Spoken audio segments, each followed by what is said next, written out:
हेले भणजा आज क्यों आनिछु रे मामू आज गोटे 5 किलो भाकुर आनी आज फाइनाल तुम आम घरे खाइब। अरे केरांडी रे भाकुर तो जीवन में देखी ना नहीं एडी केडी कनेलो मामू यार चारि गोड़िया मटन हो ये कौ दिन खासी मांस खाइला हम कोठी छेली नाड़ा की पुटी पुटी आनी दब खासी मटन याडे मामू तुम आज भाकुर खाइब मो घरे। मामू से केरांडी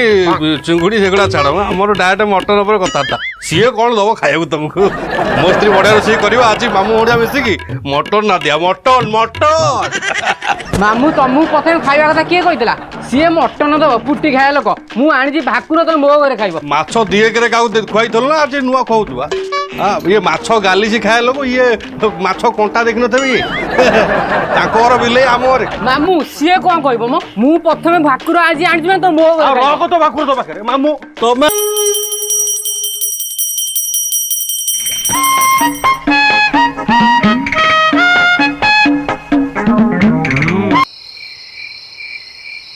लगी सन्ध्या जाइए पुणी किए देले सूर्य तो देवे देखा दौना सन्ध्या है कि हाँ तो पेटुटा बेले हे भगवान तू तो खाया डाकिले कि पेटे पेला मूसा दौड़लान रे कपिला ए कपिला काई गल रे ए कपिला तुबुन ना क्यों रे